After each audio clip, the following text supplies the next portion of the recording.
Honorable members, we will now be led in the singing of God Save the Queen by Ms. Brooklyn Allard. I'd invite you to participate in the language of your choice.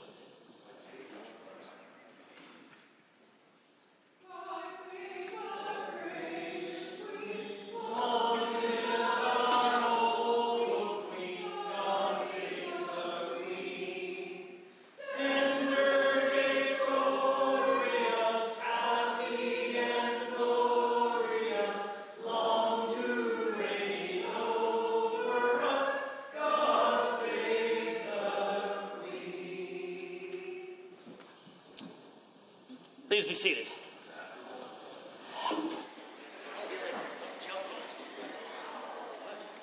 Introduction of visitors. Not sure what it is, but I feel like there's a little enthusiasm and anticipation in our voices this afternoon for good things that lie ahead, I am sure. Honorable members, I am pleased to introduce to you for a final time, well, I would never presuppose a decision of the Assembly, but it's certainly the last time I'm going to be introducing them. They are the retiring pages. We had the opportunity to celebrate them today over the lunch hour and read their letter to the Assembly yesterday, but I've invited them to have a different perspective on QP today. They are seated in the Speaker's Gallery. I invite you to rise and receive the warm welcome of the Assembly.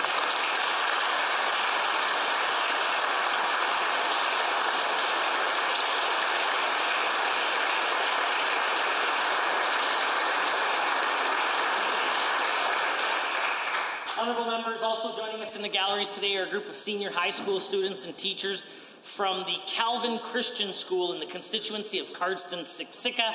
I would ask that you rise and receive the warm welcome of the Assembly.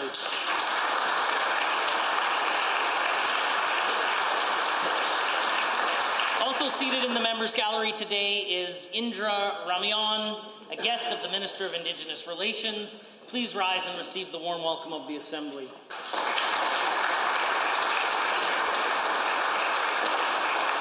I also have noticed a number of legislative staff members. All of us in this Assembly know that without those keen and capable and willing staff members, we are unable to do our roles. So if you are a legislative staffer and you're in the gallery today, please rise and receive the thanks of the Assembly.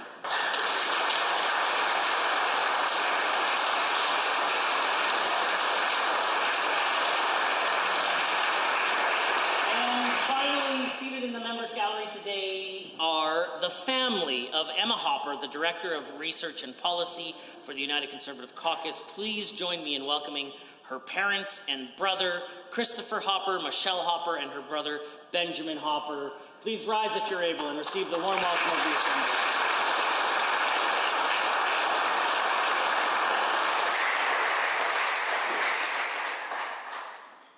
Ministerial statements. Member statements. The Honourable Member for Edmonton Beverly Clairview has a statement to make. Mr. Speaker, for the past 10 years, I've had the honour of representing the people of Edmonton Beverly Clairview in this chamber. I'd like to offer my congratulations to members for Calgary Hayes and Cypress Medicine Hat for also reaching this milestone of service. It has been and continues to be a thrill to be able to rise in this chamber to highlight our constituents' concerns, raise their issues, to be their representative in the House. That is why each and every one of us was sent here, to stand up for our constituents and be their voice. But we don't get here by ourselves. As I reflect on the last 10 years, I want to take the opportunity to thank the many people who helped me get here. I want to acknowledge first the people of Edmonton Beverly Clairview, who for the past 3 elections have put their trust in me to stand up for them.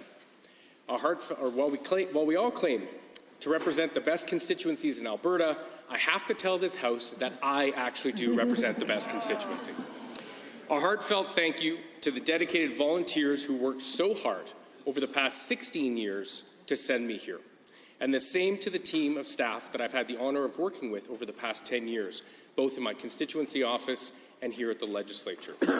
I want to thank the stakeholders, small businesses, entrepreneurs, and community organizations who I've worked with these past 10 years to serve Alberta and the people of Edmonton Beverly Clairview. I also want to thank my caucus colleagues, truly the hardest working caucus in the country. And importantly, I want to offer my thanks to the member for Edmonton Strathcona, a strong, compassionate, brilliant leader who I look forward to calling Premier after the next election. The last 10 years in this Assembly have taught me that it's critical that each and every member say thank you to each and every person who enabled us to have the opportunity and entrusted us to do this important work. I'd like to close with the words of Margaret Mead. Never doubt that a small group of thoughtful, committed citizens can change the world. Indeed, it is the only thing that ever has. Thank you.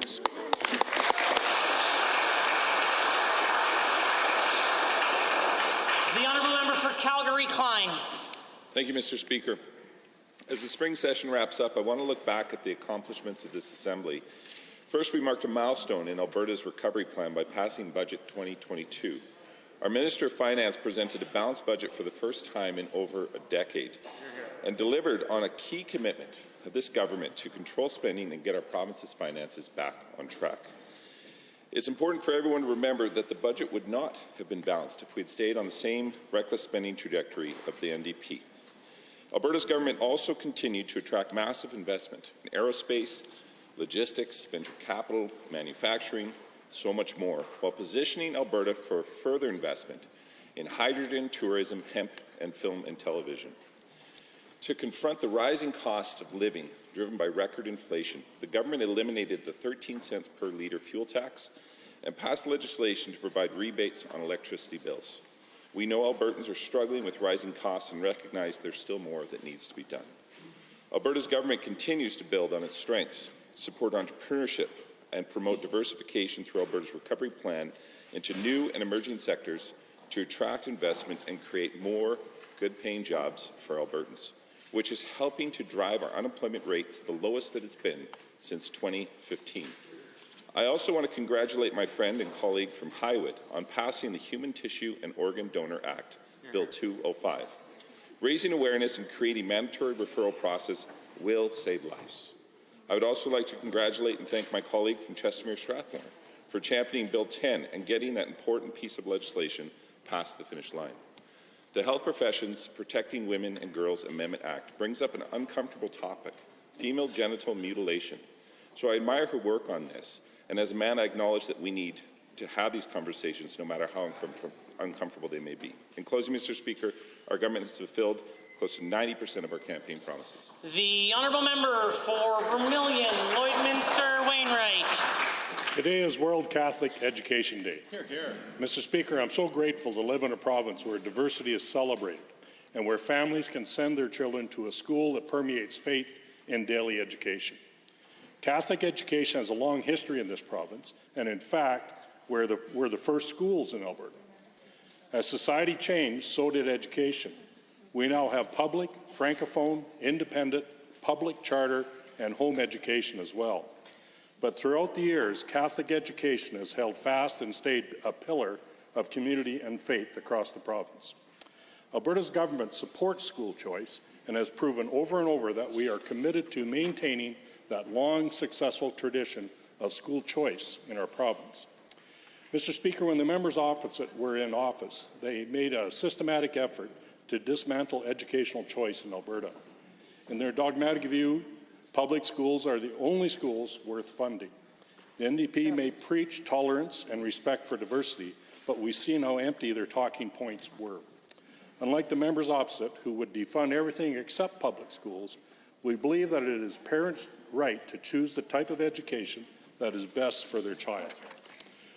That's why, Mr. Speaker, this government passed the Choice in Education Act, which reaffirms that parents have the right to choose the kind of education they feel is best for their children, and that includes Catholic education. Parents, teachers, and students of faith can be assured that Catholic education will remain Alberta strong under a UCP government.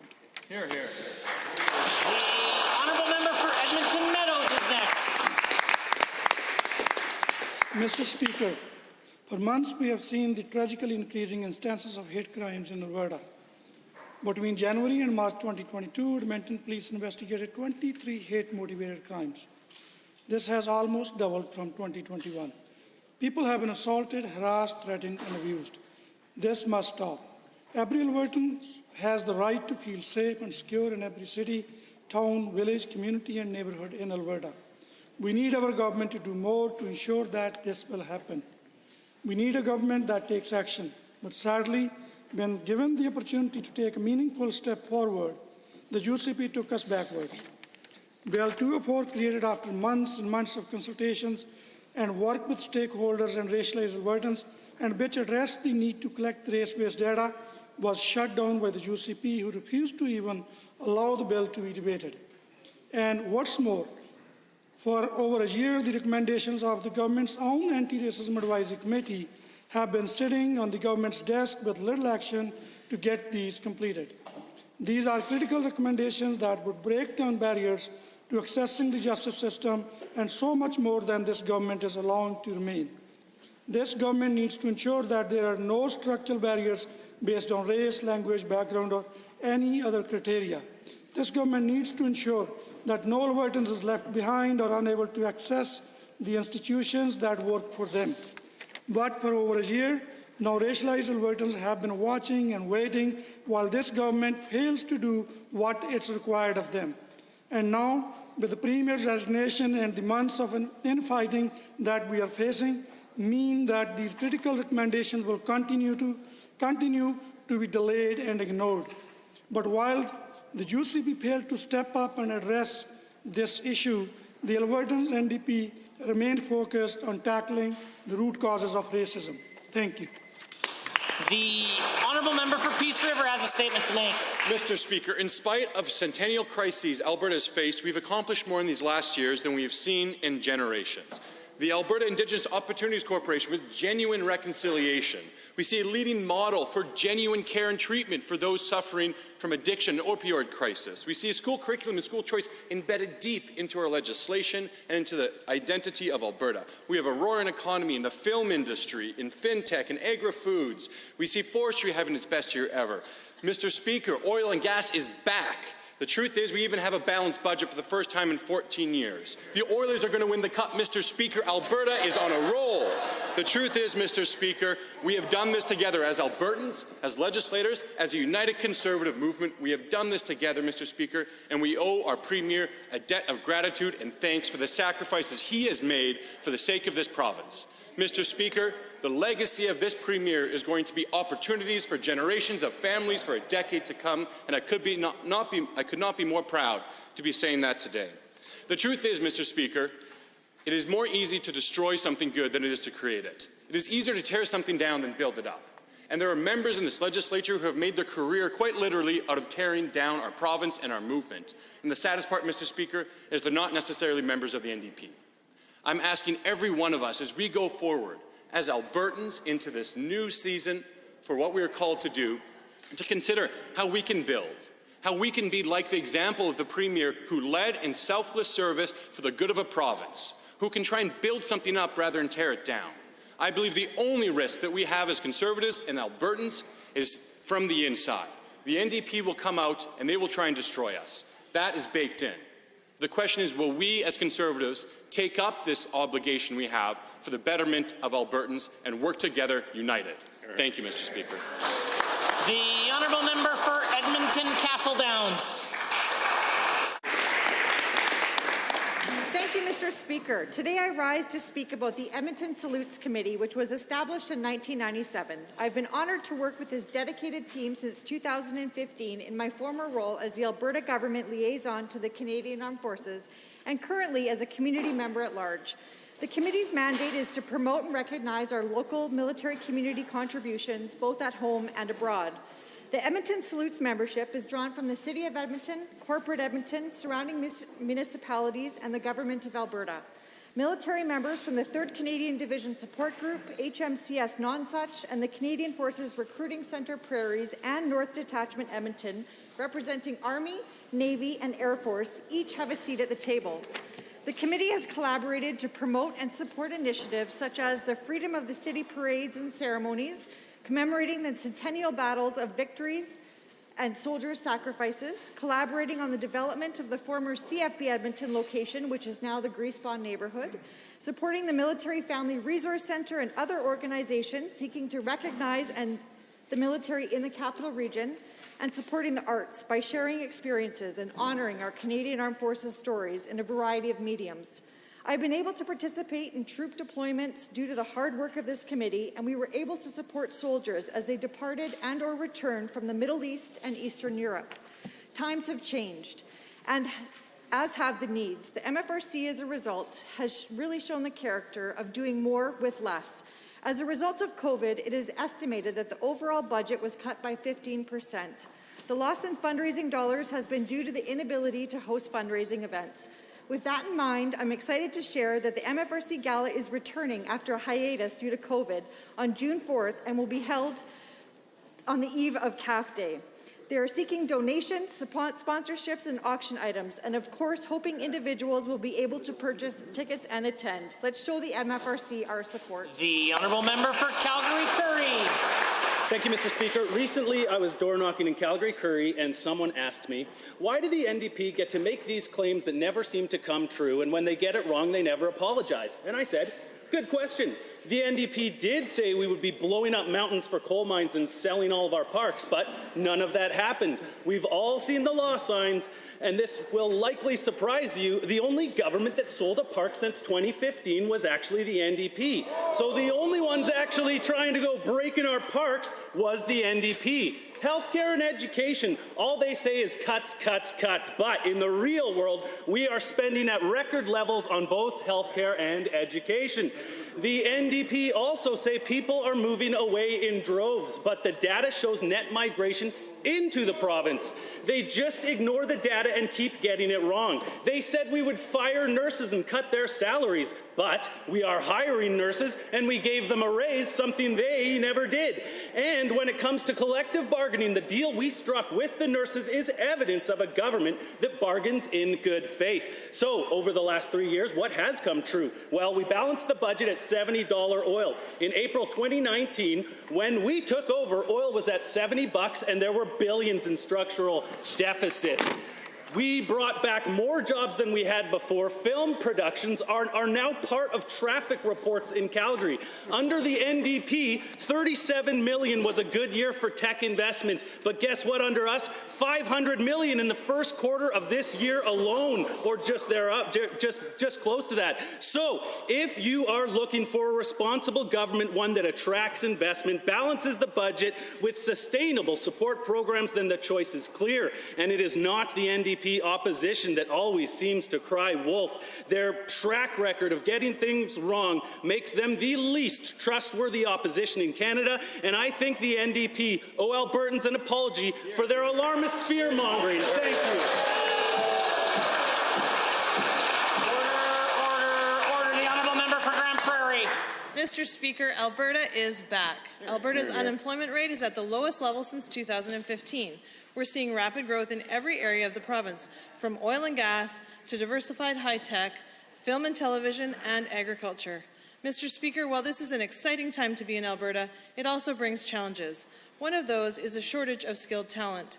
Employers, students, and regional leaders across the province, including in my constituency of Grand Prairie, are concerned that today's training programs will not meet the needs of our workforce for tomorrow. That's why I was pleased to join the Honourable Minister of Advanced Education yesterday with representatives from Northwestern Polytechnic and Northern Lakes College in Grand Prairie to announce an investment of more than $850,000 in new funding to create more than 340 new seats in healthcare-related programs at their respective institutions. In particular, Mr. Speaker, Northwestern Polytechnic will receive approximately $417,000 to create 95 seats in the Bachelor of Science in Nursing University Transfer Program, 48 seats in the Practical Nurse Diploma Program, and 48 seats in the Healthcare Aid Certificate Program. Real answers to real problems, Mr. Speaker. This supports both the healthcare system as a whole and the Grand Prairie region by training local staff to work at the newly opened Grand Prairie Regional Hospital. These new seats are thanks to a total of $171 million in targeted enrollment expansion funding under the Alberta at Work initiative. Mr. Speaker, with this funding, Alberta's post-secondary institutions will create nearly 10,000 additional seats in high-demand programs right across our province. Over 120 proposals were submitted to the Minister by 23 institutions and scored against a rigorous evaluation method that included alignment with workforce and regional needs and learner demands. Mr. Speaker, the targeted enrollment expansion is the largest enrollment expansion in Alberta's history, and that happened under the UCP government, Mr. Speaker. The investment announced yesterday will help Northwestern Polytechnic and Northern Lakes College expand their operations and enable them to continue the great work they do. Thank you, Mr. Speaker. The honourable member for Edmonton South. Thank you, Mr. Speaker. As Albertans have struggled through this pandemic, sacrificing their vacations, cancelling family dinners, and not seeing their loved ones, UCP government spent their time flying to tropical paradise. While frontline workers fought tooth and nail to keep the healthcare system working and from crumbling in the midst of a pandemic, the then health minister fired 11,000 of them and said that they could make their way to the unemployment line. If that wasn't enough, this government introduced a huge job-killing budget, just like the one that cut over 300 public servants and 750 post-secondary education jobs, as well as massive cuts to the services all Albertans depend on. Rather than helping Albertans struggling with surging energy prices, they decided to spend tens of millions of dollars on a war room that couldn't be audited and had nothing to do but embarrass Albertans and draw eyes to what they thought was an anti-oil movie about Bigfoot. At the end of the day, Albertans know that it doesn't matter who the next UCP leader is. The UCP is bad for Alberta and bad for Albertans. It's not focused on the things that matter to Alberta families. It's focused on itself and distracted by its internal disarray and infighting. Albertans are tired of being dismissed by this government and watching our province crumble under so-called leadership. Albertans know that this government will never truly support them, and they are working, organizing, and fighting together. They are ready for change. Albertans will not let this government damage this province any longer, and they are out of chances to give this government that has only failed them at every turn. They have seen again and again what matters to this province, and it's obviously not the UCP. So we are ready to send them out and send them packing. Thank you. Honourable members, I wondered if the government House Leader might be willing to make a request for unanimous consent to proceed to the remainder of the daily routine. That will be followed by a question period, which still allow a 50-minute question period, but I wouldn't, who knows what would be happening after QP, but perhaps you might be willing to. Well, Mr. Speaker, I do suspect that most of us know what's going to happen after QP, so if the House is interested, I would move for unanimous consent to finish routine so we can do full question period and then go home for the summer.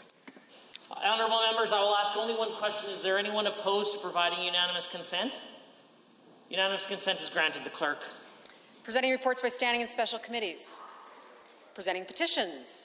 Notices of motions. Introduction of bills. Tabling returns and reports. The Opposition House Leader. Thank you, Mr. Speaker. I have one tabling just regarding Bill 17, a letter from the Vice President of the University of Alberta Graduate Students Association. Are there others? Seeing none, we would typically be at points of order, and I'm only hoping that we can have a real quality question period that provides an opportunity for just what the government House Leader suggested to happen. But as such, we are at oral question period. And the honourable member for Edmonton, Mill Woods, has question 1. Mr. Speaker, as we get ready to break for summer, the government should acknowledge that this sitting has been an absolute disaster. No help budget, more healthcare chaos, multiple failures to support Alberta families. The UCP refused to act on inflation, leaving Albertans with less. Instead of quick rebates, Albertans are suffering through a months-long saga of bureaucracy and buck passing.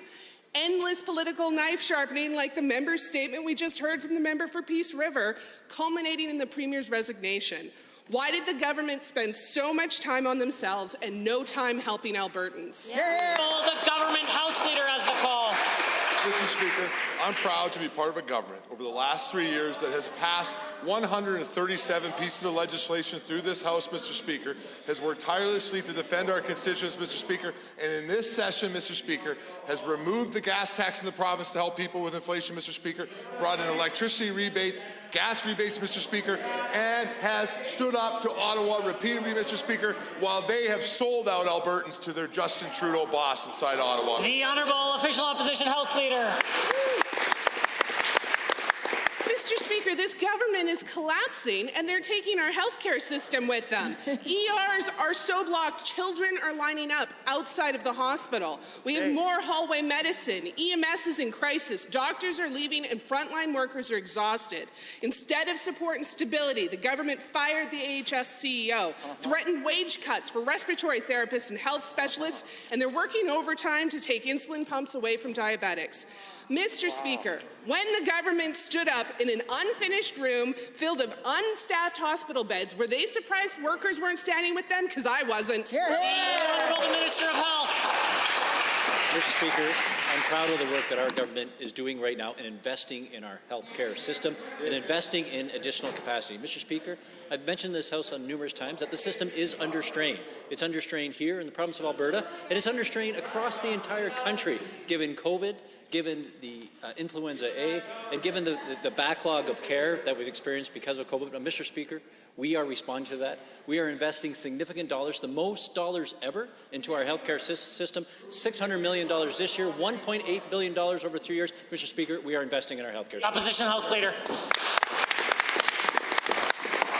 Mr. Speaker, empty rooms do not save lives. For 4 months straight, the UCP government has failed to act on what matters. Utility rebates, failure. Stronger health care, failure. Modern curriculum, failure. Protecting the mountains, failure. Supporting tech companies, fighting racism, helping downtown Calgary, failure. Standing up for women's rights, upholding the public trust.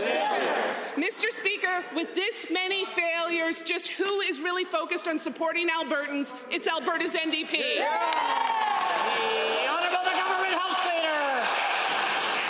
Mr. Speaker, while the NDP focuses on theatre, Mr. Speaker, this government has focused on defending Albertans, Mr. Speaker. You want to know the greatest failure that has happened in this legislature, Mr. Speaker, and in this city?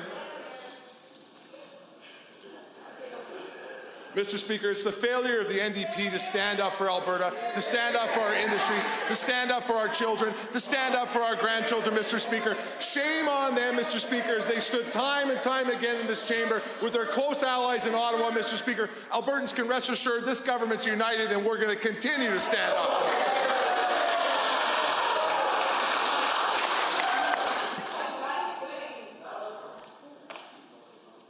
I know how a teacher feels on the last day of school. The Honourable Member for Calgary Mountain View. The UCP have sat in this House for 13 weeks this spring, and Albertans are worse off. The UCP passed a budget that will charge Albertans billions of dollars in income taxes through bracket creep.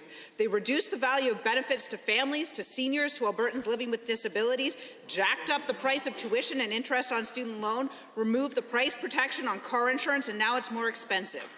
Why did the UCP spend this entire session making life more expensive for Albertans? The Honourable Minister of Finance and the President of Treasury Board. Well, thank you, Mr. Speaker. That simply is not accurate. Mr. Speaker, we have spent this entire session putting Albertans' interests first. We have brought forward a sustainable fiscal budget, a balanced budget for 2022, Mr. Speaker. We positioned the economy for investment, attraction, and growth, creating tens of thousands of jobs, Mr. Speaker, the lowest unemployment rate since 2015, since the NDP were in office. The Honourable Member for Calgary Mountain View. And then there's utilities. The UCP removed the price protections on electricity and bills soared. Natural gas prices have hit a 30-year high. The UCP spent literally the entire session of this legislature failing to get rebates out the door. Even now, they're prepared to scatter for the summer with their work still not done. We can't get a straight answer on when Albertans will see their natural gas rebate. So let's try one more time. To the Finance Minister. When will Alberta families see the natural gas rebate? The Honourable Minister of Finance. Well, thank you, Mr. Speaker. I appreciate the question from the member opposite. Because in Budget 2022, we were clear. The natural gas rebate period would be October 1st to March 31st. So, Mr. Speaker, I know the Minister of Energy is working with utility companies to ensure that Albertans receive the natural gas rebate in October 1st should natural gas prices trigger the rebate. The Honourable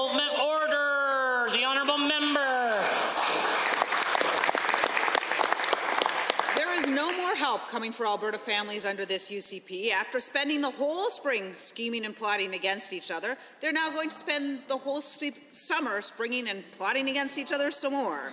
We need a new government. I'm going to continue to demand this government do its job, but since it clearly have zero sense of responsibility, I have a message for Albertans. The NDP is a unified team. We are energized, we are ready to lead, and we are always focused on what Albertans need, including money in your pockets. The Honourable Government House Leader. Mr. Speaker, what you just saw there was fear, Mr. Speaker, because you know what the NDP knows? That the United Conservative Party is united, Mr. Speaker. We are going to continue to work each and every day for Albertans, and we're going to elect a new leader, Mr. Speaker, who will be the new premier of this great province, Mr. Speaker, and we will fight each and every day to make sure those socialists will never be on this side of the House again. The Honourable Member for Edmonton Ellerslie has the call. The P3 school model is a proven failure in Alberta, but this UCP government loves to go back to the well of failed experiments. At Bessie Nichols School, one of the previous P3 failures, the private contractor wouldn't give the school control of the thermostat during the coldest days, citing cost overruns. Let the kids freeze to make a buck, that's the model. But earlier today, this government celebrated bringing in more P3 school contracts. They love the P3 model. So to the Premier, as Albertans are already showing you the door, does this government really have to burden Albertas with more failed experiments that hurt our children? The Honourable the Minister of Infrastructure. Mr. Speaker, this morning I joined the MLA for Leduc Beaumont in announcing the start of construction for 5 P3 high schools together with the local school boards, who agreed with me that we address their genuine concerns. So we are fixing those past shortcomings and made it even, we strengthened the contracts, and they were happy with that, Mr. Speaker. Member for Edmonton Ellerslie. Albertans know P3 school contracts are terrible for kids because they've seen the evidence firsthand. At Johnny Bright Elementary School, students were forced to walk through huge mud pits as high as their knees because the private contractor wanted to save a buck and wouldn't fix the drainage issues. And yet, after a disastrous history with P3 school projects, this UCP government decided to strap the taxpayer to another bad deal. No wonder they're the least trusted government in the country. So to the Premier, Albertans don't trust this government on P3 contracts or anything else. So why barrel ahead with something they don't want? The Honourable the Minister of Infrastructure. Mr. Speaker, Albertans trusted this Premier's campaign commitment of building more infrastructure under public-private financing. Order. I heard the question. We'll hear the answer. Thank you, Mr. Speaker. Albertans trusted this Premier's campaign commitment to build more infrastructure under P3 model. So they are seeing the value when we adopted the process to determine the value for money for all the investments. Albertans liked it. That's why we are implementing that. The Honourable Member. P3 school contracts got a failing grade throughout their history in Alberta, so no wonder this failure of a government is clamoring to bring them back. This is a government that looks over the abyss of disaster and then decides to jump, and you gotta ask why. Perhaps there is something in these contracts for current Premier's friends and insiders, but there's certainly nothing here for Albertans. So will anyone on the front bench stand up for Albertans, say no to these terrible P3 deals, and stop selling out our kids and the taxpayers? The Honourable Minister of Infrastructure. As I said, everybody on the front row here ran on that commitment to implement P3s, and Albertans gave us the mandate. But, Mr. Speaker, for that side, profit is a bad word. They want to please their union bosses, who actually are okay with these contracts, P3 contracts, as we address their concerns and we are hiring local skilled labor. Even their union bosses are on the side, Mr. Speaker. The Honourable Member for Edmonton Glenora. On November 3rd, the current Premier announced that Jamie Pytel, the former Edmonton Integrity Commissioner, had been tasked with conducting a review of HR policies for government staff following the serious allegations of misconduct. It has now been over 200 days since the review was started. It is critical that the concerns raised by this former staff member that resulted in the report being commissioned are addressed. So to the Minister of Finance, who is responsible for the public service and who is rumoured to be looking at becoming the next Premier, has he seen the report, and will he commit to publicly releasing it and implementing all of its recommendations? The Honourable the Associate Minister of the Status of Women. Thank you, Mr. Speaker. For I don't know, probably the 6th time, I will say it again, the Ms. Pytel's report will actually be submitted, and the recommendations will be made public. We've said that all along, and that's exactly what will happen. Thank you. The Honourable Member for Edmonton-Glenora. The allegations raised by a former UCP staffer have been extremely serious, and that's why ensuring this report, with all of its findings and recommendations, need to be released publicly. To date, the report has not been released, nor have any of the findings or recommendations. So to the Minister of Children's Services, who stated that she's looking at standing to be the next Premier, has she seen the report? Will she commit to publicly releasing it and implementing all of its recommendations? The Honourable the Associate Minister of the Status of Women. Okay, so I think this will be the 7th time, Mr. Speaker. The report will be submitted, and the recommendations will be made public, and there will be no comment from me or any other minister or member on a case that's before the courts. Thank you. The Honourable Member for Edmonton-Glenora. The Minister of Transportation and the Minister of Labour and Immigration have both stated they're looking at becoming the next Premier.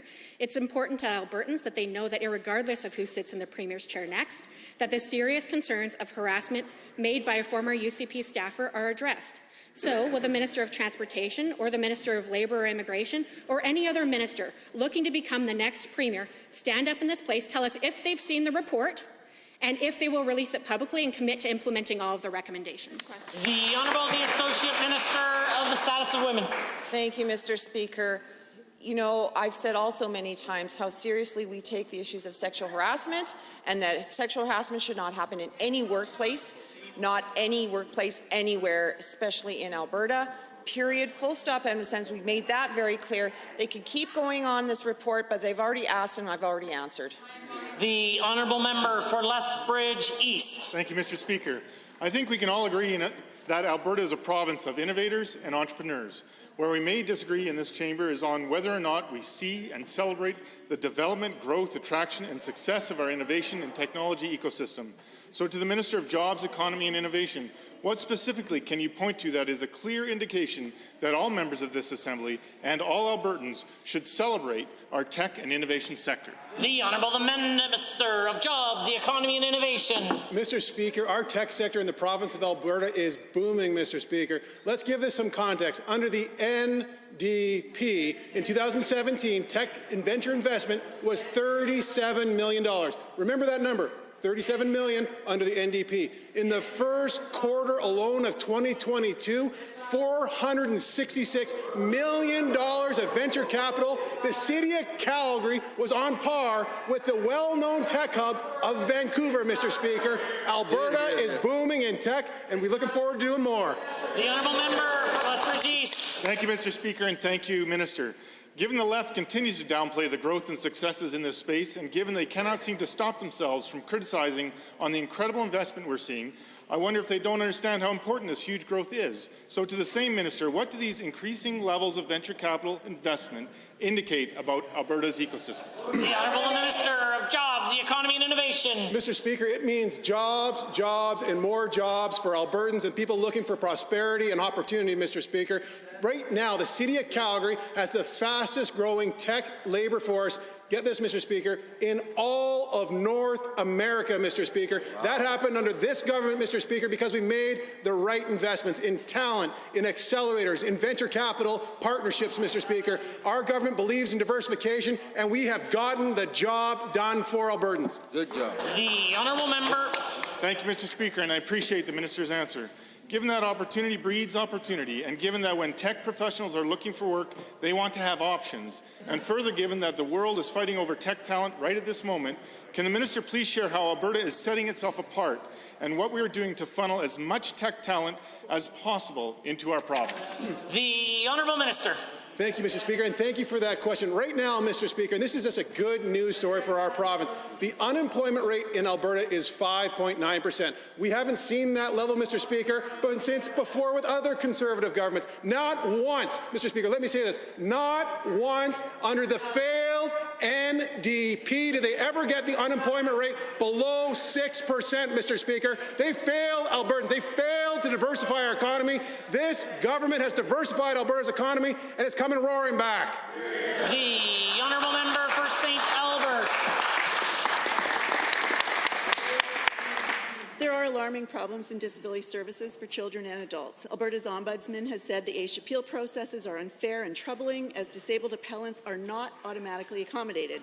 Accommodation in an AISH hearing, at the very least, should include the ability for an appellant to have a qualified advocate assist them during the appeal. But now appeal panel members, known as directors' representatives, will be allowed to decide if they consent to the disabled appellant having a representative at the hearing. Why is the minister creating even more barriers for people with disabilities? The Honourable Minister of Community and Social Services. Thank you, Mr. Speaker, and thank you for the question. Taking care of most vulnerable Albertans is important for this government. Giving them fair chance to have a chance to hear about their case, challenging the administration through their appeal panel is important. Mr. Speaker, with COVID, the online remote hearing has been introduced in the process, but with COVID ending, we're incorporating the online and in-person process altogether. Mr. Speaker, with the recommendations from the panel, the department took the full acceptance of all the recommendations. We're going to implement that. The Honourable Member for St. Albert. Given the Auditor General of Alberta has confirmed what we knew to be true, the Family Supports for Children with Disabilities FSCD program does not have effective oversight. Given that, thanks to the AG report, we now see that things like timely assessment, timely agreements have deteriorated under the UCP. And given that we know the minister is hiding the wait list, claiming eligible families aren't waiting, they're just in various planning stages. Will the minister commit now to transparent reporting on all eligible families who are not yet receiving services, or will he continue to hide information from Albertans? The Honourable Minister of Community and Social Services.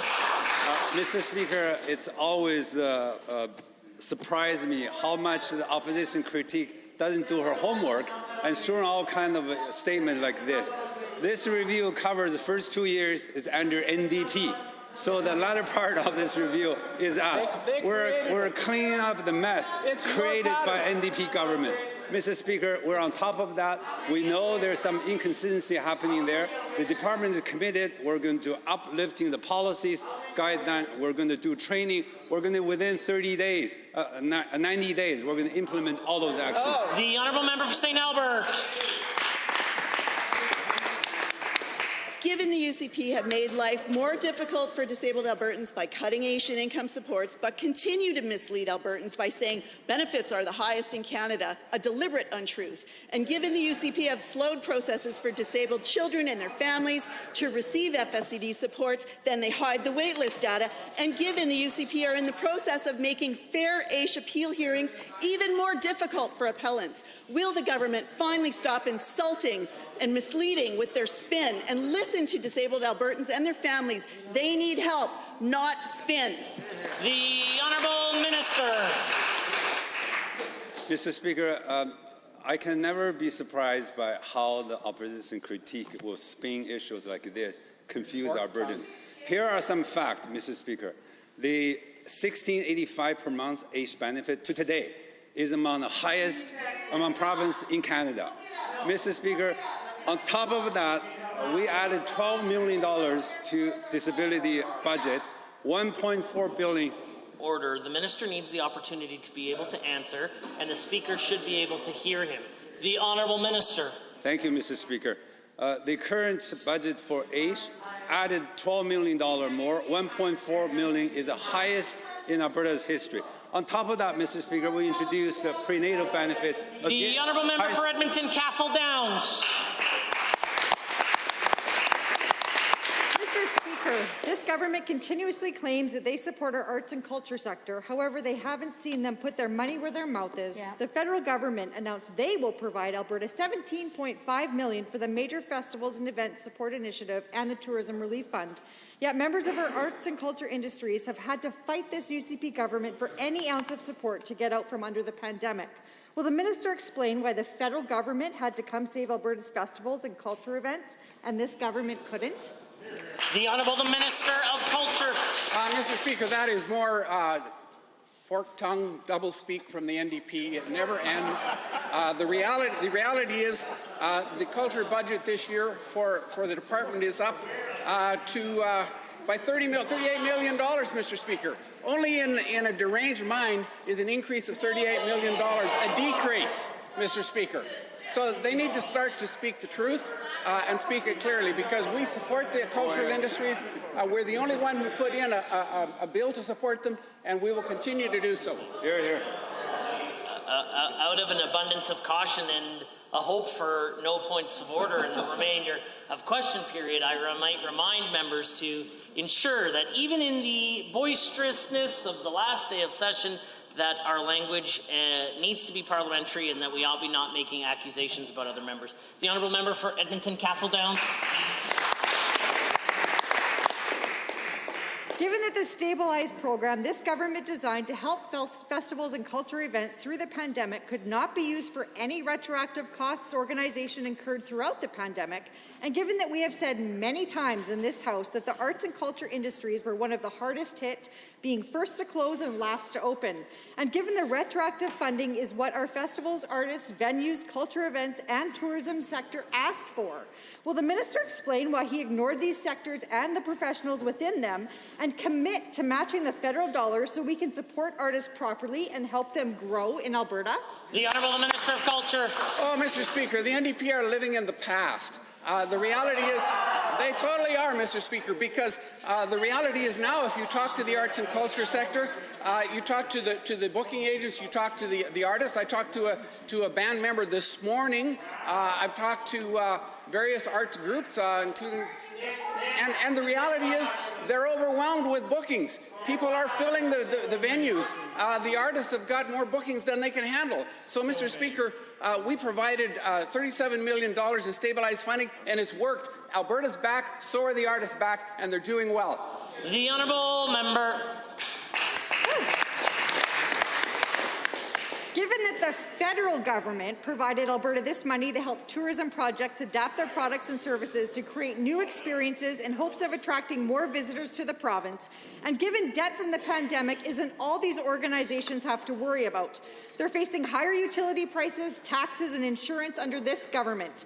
And given that the Tourism Association of Alberta said it could take up to 10 years to rebuild our tourism labour force, meaning we needed to start helping this sector yesterday, will the minister give our arts, culture, and tourism organization a fighting chance, match the federal investment, and allow these groups to use the funding to climb out of debt from the pandemic? The Honourable the Minister of Jobs, the Economy and Innovation. Mr. Speaker, we're working with Travel Alberta by providing them an additional $63 million, Mr. Speaker, to jumpstart the tourism industry and get it back to where it was before the pandemic. Now, Mr. Speaker, I find it disingenuous that the NDP failed the film and television industry and have the audacity to come in here and claim that they support the arts and culture community, Mr. Speaker. They failed the film and television industry. This side of the aisle has more than doubled that industry, and they're on their way to becoming $1 billion a year industry because of the policies of this government. The Honourable Member for Highwood is next. Back in January, this government launched the Alberta Provincial EMS Advisory Committee to produce suggestions that will improve our emergency care system. Since January, there have been countless meetings discussing solutions to improve our air ambulance, rural dispatch, paramedic support, ground ambulance, and workforce planning. But many Albertans are concerned about the current issues that are still affecting EMS response times. To the Minister of Health, based on the current recommendations of the APAC Committee, can you advise on any items being implemented to reduce response times? The Honourable the Minister of Health has the call. Thank you, Mr. Speaker, and thank you to the member for that important question. Mr. Speaker, I'd like to thank all members of the Advisory Committee for their ongoing hard work The EMS Advisory Committee has identified 10 points of immediate action that will help address concerns. One initiative involves Strathcona County Emergency Services launching a pilot project leveraging the flexibility within the county's integrated fire EMS model. This adds 2 community response units to provide advanced life support care within the county. These community response units will be in addition to the 4 ground transport ambulances currently serving Strathcona County. The honourable member for Highwood. Thank you, Mr. Speaker, and thank you to the Minister for that answer. EMS workers are highly trained personnel who help save lives, but their job is associated with high levels of mental, physical, and emotional stress. These stresses can contribute to high rates of burnout, clinical depression, and physical conditions that hinder the EMS provider's ability to work in the field. One major goal of APAC is to address these high levels of burnout. To the Minister of Health, can you please inform this House as to what is being done to provide real support to those frontline workers? The Honourable Minister of Health. Thanks again to the member for the question, Mr. Speaker. Mr. Speaker, Alberta's frontline EMS workers rose to the challenge these past few years, and I want to thank them for their dedication to Albertans. The EMS Advisory Committee also recommended a pilot project in Spruce Grove, which we are implementing immediately, and we announced earlier today.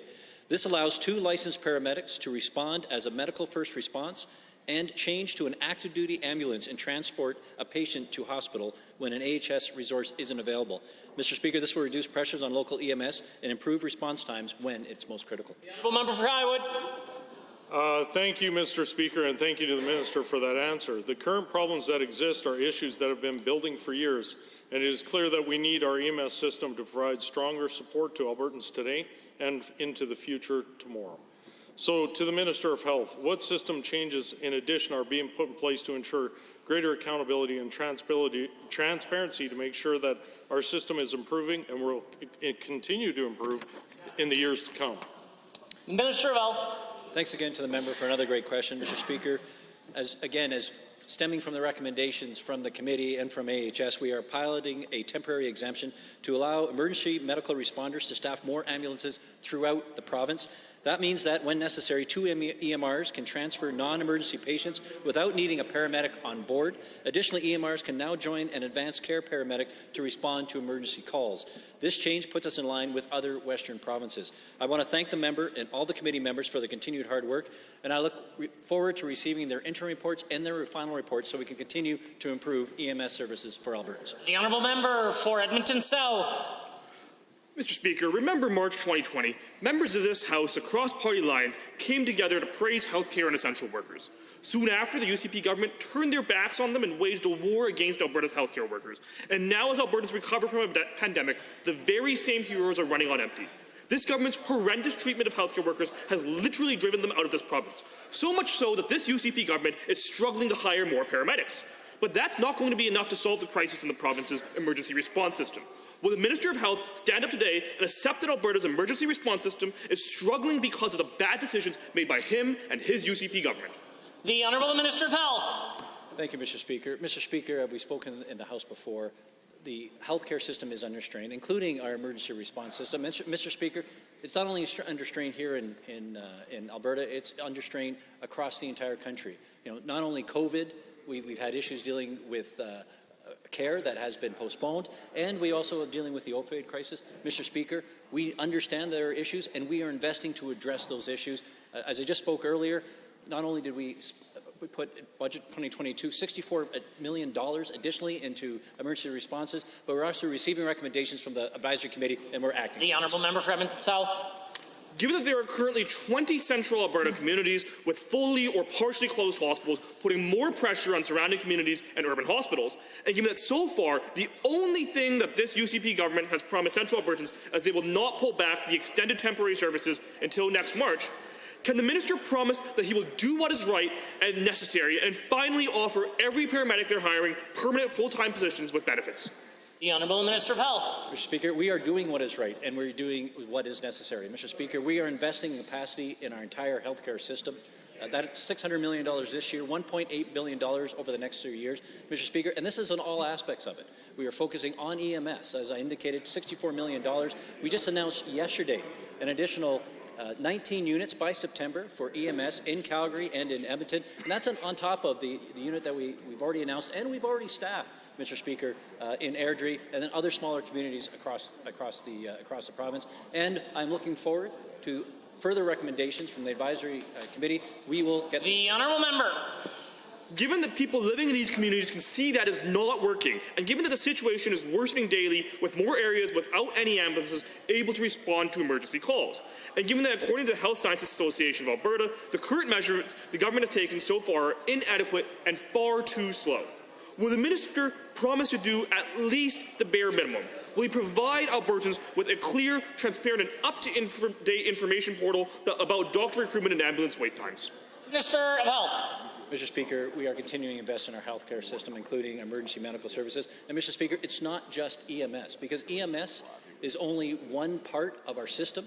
And as EMS, when they go to the emergency department, and if we can't offload immediately in the emergency department, then that actually backs up our EMS system. So we are addressing this by investing in the entire system. That includes continuing care, an additional $200 million in budget 2022 into continuing care to provide more spaces, which will help the flow through our emergency departments. Mr. Speaker, we are hiring more staff than ever. 800 more staff in emergency departments than 4 years ago under the previous government. We are investing in capacity in our healthcare system. We will deliver. Now it's time for the honourable member for Calgary Mountain View.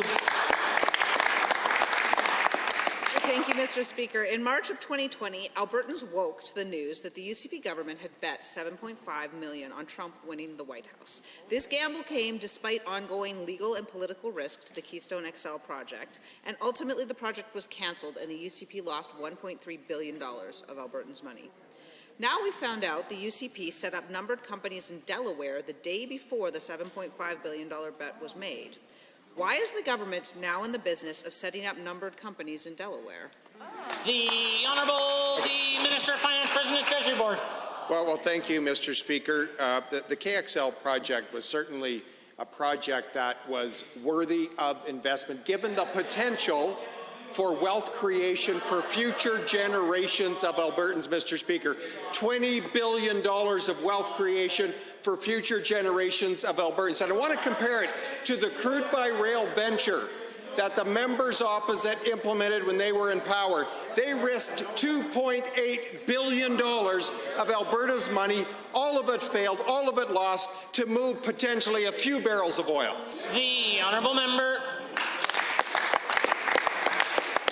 Given that the project was cancelled, which means that the government still hasn't approved a single new pipeline despite its promises to do so, and given that the government has now filed a NAFTA challenge over the cancellation of the KXL, but the lawsuit is based on the existence of the numbered companies, and given that the numbered companies had to catch up on their unpaid taxes before the challenge could even proceed, is the UCP's entire legal strategy based on these numbered shell companies that can't even pay their taxes?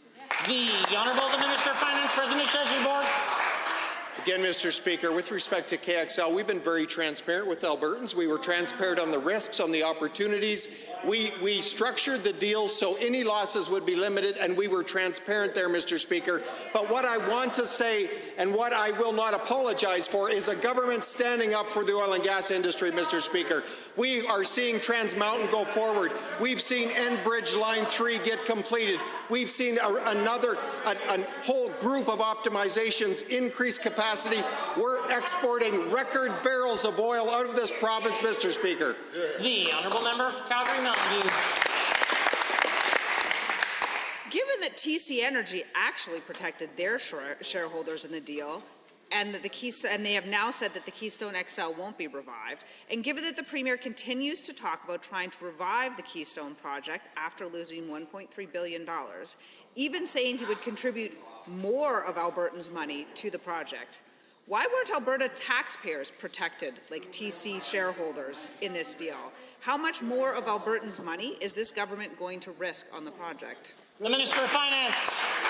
Well, thank you, Mr. Speaker. We will continue to stand up for energy workers right across this province, Mr. Speaker.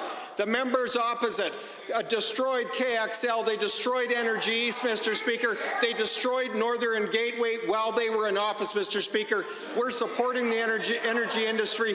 We're exporting record barrels of oil every day, Mr. Speaker. And on top of that, we're seeing a more diversified economy, Mr. Speaker. The economy's growing. Oil field workers are going back to work.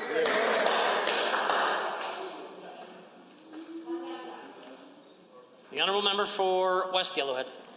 Mr. Speaker, Alberta's Surface Rights Act allows companies interested in pursuing energy projects to rent land from private landowners to remove minerals, oil and gas, perform mining or drilling, or construct related facilities. Despite these rental agreements, several of my constituents have informed me that many companies have failed to pay rent on wells and pipelines on their private property. To the Minister of Environment and Parks, who can my constituents contact for support related to unpaid rent by these companies? The Honourable Minister of Environment and Parks. Well, Mr. Speaker, it's important that the honourable member's constituents contact the Land and Property Rights Tribunal, who have the power underneath Section 36 of the Surface Rights Act, Mr. Speaker, to compel companies to pay for their obligations when using surface access on his constituents' land, Mr. Speaker. Further to that, they also have the ability to be able to have the government pay to compensate for surface rights disturbance when companies can't, and then the government will then take over that debt with those companies. So that's the best place for his constituents to go for relief. The honourable member for West Yellowhead. Thank you, Mr. Speaker. Thank you, Minister. Given that the landowners have the onus of printing, completing, and submitting recovery of compensation forms to obtain payments for contractual agreements already in place, and given that this is only a first step for the Surface Rights Board to provide the operator with a deadline to respond and does not terminate the lease and its associated responsibilities for abandonment and reclamation, to the same minister, how will you ensure this cycle of exploitation and abuse by companies against private citizens does not continue? The Minister of Environment and Parks. Well, Mr. Speaker, the Minister of Energy and I and the Minister of Municipal Affairs are working with the Alberta Energy Regulator and the Surface Rights Board, Mr. Speaker, to make sure they have adequate resources to be able to make sure that landowners can get access to justice and to have a fair process. The Surface Rights Board is there for both companies and for landowners to make sure that rules are followed. Mr. Speaker, one of the greatest challenges that we had when we came into government, Mr. Speaker, was this important board was underfunded, Mr. Speaker. We worked with Treasury Board to get them proper resources, and I'm proud to say, Mr. Speaker, that double the applications are moving through the surface rights system, Mr. Speaker, and the ministers are going to continue to make sure that farmers and landowners have access to justice. The honourable member. Thank you, Mr. Speaker. Thank you again, Minister. Given that the Surface Rights Act also encompasses grazing lease applications, and given that the current application processing time for lease transfers or applications is over 2 years, and given that the onus is on the applicant to keep checking back to see where the application is in its process, once again to the Minister of Environment and Parks, what can be done to reduce these application processing times to allow landowners and lease seekers to maximize the proper use of the land? The Minister. Well, Mr. Speaker, the grazing lease renewal system was broken, Mr. Speaker. No doubt about it. It was based entirely on a paper-based system that in some cases was a century old. Over the last couple of years, the Alberta Environment and Parks Department has been working to digitalize that system. It is now inside a digitalized system while we worked with our friends in Red Tape, Mr. Speaker, and I'm happy to say that unlike under the NDP, when you're waiting 2 to 6 to 7 years to get a lease renewed, now you're waiting about 30 days underneath this government. The honourable member for Edmonton City Centre is next. Thank you, Mr. Speaker. For almost 35 years, Harcourt House has been at the heart of Edmonton's visual arts community, providing affordable studio space for hundreds of artists, including Barbara Patterson, whose iconic statues of the famous Five were created there and now sit on Parliament Hill and Calgary's Olympic Plaza. Their gallery has showcased thousands of Alberta artists. Their programs have provided arts education for thousands more, including Albertans living with disabilities. But 2 weeks ago, the Minister of Infrastructure gave them 6 months' notice to vacate the building they've called home for over 3 decades, a move that could effectively end their operations. My question to the minister is simple. Why? Well, the Minister of Infrastructure. Mr. Speaker, the member opposite brought the issue up to me previously. Based on that, we actually extended the lease a couple of times. And as you know, Mr. Speaker, these publicly owned properties, we had to look at what's the best use of those properties in the interest of Albertans. We haven't made the decision yet, but we are going to make those decisions very soon. The honourable member for Edmonton City Centre. Mr. Speaker, given that in January of this year, the board at Harcourt House requested an extension of their lease, and given that in early March, officials in the department said that wouldn't be a problem. They'd send the paperwork in a few weeks. But that was followed by months of silence before Harcourt received the minister's 6-month notice in early May. And given that it's a sharp pivot and an impossible timeline, one that will leave 42 artists with no place to work and Harcourt with no place to provide already funded programs, workshops, and exhibitions, to the minister, for the sake of the organization, the artists, all who depend on them, will you meet with them to discuss an extension. The Honourable Minister of Infrastructure. Mr. Speaker, the officials in Ministry of Infrastructure have been in discussion with the renters of the building, and we were very cooperative with them, and we extended the lease few times. We also offered them alternate offers. We hope they come to the table with a reasonable offer, Mr. Speaker. Well, member for Edmonton City Centre. Mr. Speaker, given that forcing Harcourt House to vacate their home of 34 years with 6 months' notice is effectively a death blow for the organization and the good work they do for the visual arts community, and given that with soaring resource revenues, we know this government is in a position to realize a multi-billion-dollar surplus this year. And given the Minister of Culture recently toured the building, commented its condition was much better than he had been led to believe, why is the Minister of Infrastructure rushing to sell this property so quickly at such great cost to Edmonton's visual arts community? The building's fine. This government is not short of cash. Why can they not extend this lease? The Honourable Minister. Mr. Speaker, the facts are 6 months' notice is not true. We have been talking to the renters of the building for years, and also the building has a deferred maintenance, so infrastructure is conscious about the safety of the occupants. And also, Mr. Speaker, you know, if the occupants wanted to buy the thing, they can bring, reasonable offer. So taxpayers' money is protected, Mr. Speaker. The Honourable Member for Edmonton Highlands Norwood. The last few months have been incredibly challenging for all Albertans. Well, years, in fact. Isolation, loneliness, struggles with mental health. These are just some of the feelings that many of us can relate to.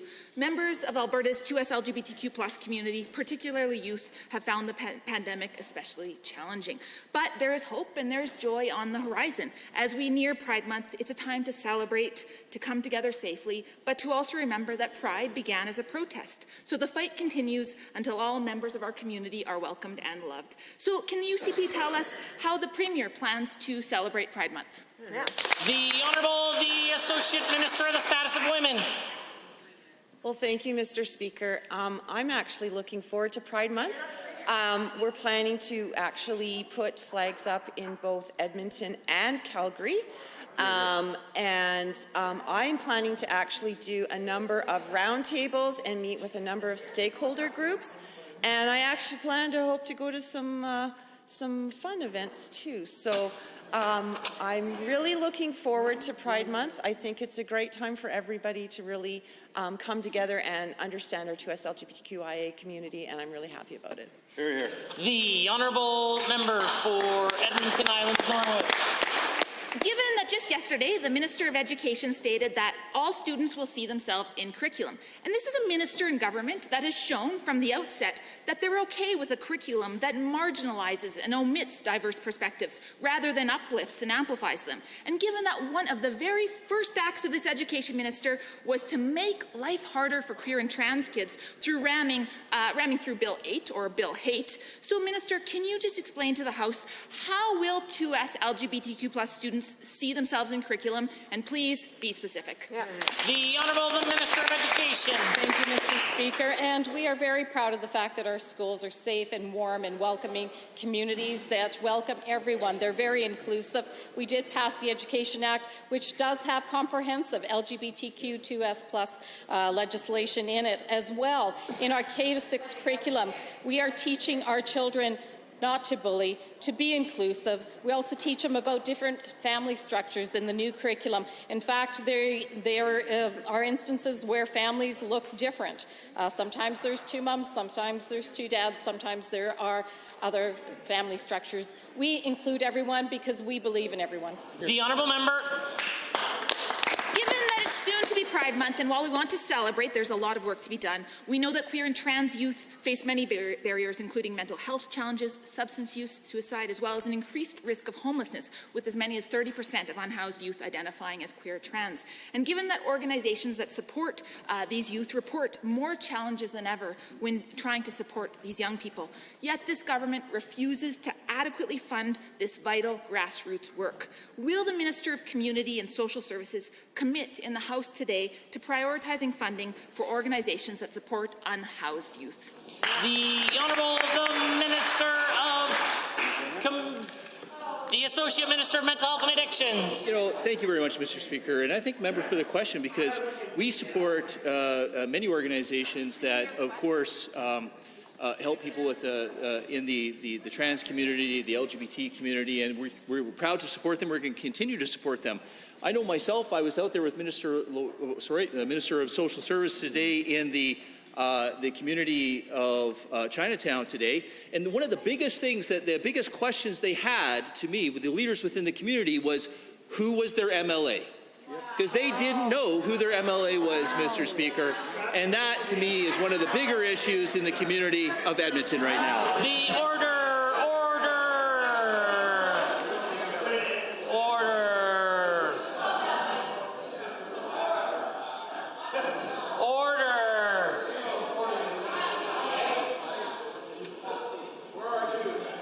Order. The honourable member for Fort McMurray Wood Buffalo will come to order.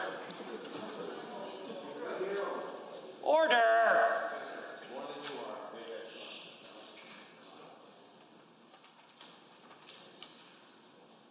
The honourable member for Livingston McLeod. Thank you, Mr. Speaker. Oil is in demand and an important resource for our international partners, and Alberta can help that demand. Alberta Energy plays a key role in Canada's economy and should be a key resource in exports to other regions, just like the United States. I know the Minister of Energy and the Premier recently traveled to Washington, D.C. to discuss America's need of oil and other critical minerals, which Alberta has.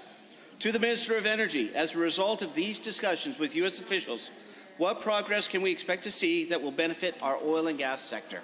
The Honourable the Government House Leader. Well, thank you, Mr. Speaker. I was very proud to be in Washington recently with the Minister of Energy and the Premier, Mr. Speaker, standing up for our energy resources. Most importantly, Mr. Speaker, what we have learned is we cannot trust Ottawa, unlike what the NDP have tried to do, which is make a coalition with Justin Trudeau and the federal Liberals in Ottawa. We can't trust Ottawa, Mr. Speaker, to defend this province, Mr. Speaker. So instead, we've built our own diplomatic corps in Washington, Mr. Speaker, and we continue to fight for our largest industry, Mr. Speaker, and make clear to our largest customer that we are here to be able to provide the energy needs to the world, Mr. Speaker. And unlike what the NDP have betted on, oil and gas in Alberta is not done. The honourable member for Livingston McLeod. Thank you, Mr. Speaker, and thank you to the Minister for his answer. Given that Alberta's oil and gas sector contributes an extensive amount to Canada's 3.7 billion barrels per day of oil exports, and given the overwhelming majority of oil exported comes from Alberta, and given that 96% of oil leaving Canada heads to the United States, to the same minister, how important would a North American energy alliance be for North American energy security and the betterment of Alberta's oil industry? The Honourable the Government House Leader. Well, Mr. Speaker, it would be absolutely critical for all of North America, Mr. Speaker. It would make sure that we have energy security on our continent. Both governments on the Canadian and the American side would not have to use dictatorship countries to be able to provide our energy needs, Mr. Speaker. This is why the Conservative government in Alberta continues to stand with our oil and gas industry, Mr. Speaker, because we can provide clean, affordable energy to the entire world, Mr. Speaker. And unfortunately, the NDP and the Liberals, Mr. Speaker, want to take our birthright and bury it in the ground, Mr. Speaker. But rest assured, they're never going to get on this side of the House, Mr. Speaker, and we're going to continue to provide the world their energy. The honourable member. Thank you, Mr. Speaker. Given that the relationship between Canada and the United States should be strong when it comes to oil exports, and given that Alberta is working hard to drive impact and create positive change, such as sustainable, low-carbon global economy, including getting to net zero by 2050. And given one of the safest ways to move large amounts of oil safely is through pipelines, can the minister share with this House why projects like Keystone XL should continue to be a topic of conversation between the United States and our Canadian officials? The Government House Leader. Well, Mr. Speaker, this is one of the most shocking things about the left when it comes to oil and gas transportation, Mr. Speaker. They continue to block pipelines, which is the safest way to be able to move oil and gas products, Mr. Speaker, across the continent and the world, and instead try to force it into trains and other transportation methods, Mr. Speaker, which are significantly dangerous for the environment at times, Mr. Speaker. It makes no sense, and it shows yet again that the Liberal NDP coalition in Ottawa want to shut down the oil and gas industry, Mr. Speaker, and let dictators provide our energy needs inside North America, Mr. Speaker. But we're not going to let that happen. We're going to continue to make sure that we provide energy to the world. Honourable members, this concludes the time allotted for oral question period. And prior to calling on the Government House Leader, I would like to make a brief statement about the legislative session. As of May 24th, the session had 35 days. House sittings, there were 68 of them, counted separately, morning, afternoon, and evening. Approximately 218 hours of sitting. That's the equivalent of watching Gone with the Wind 53 times. There were 20 evening sittings, although a special thank you goes out to all members on behalf of the Legislative Assembly staff, as there was no sitting that went past midnight, which was the first time since the 28th legislature, third session, 2014 to 2015. The number of words transcribed were 1,742,987. And when you consider that for this session, and for the first time in over 20 years, that we had American Sign Language interpretation in the chamber.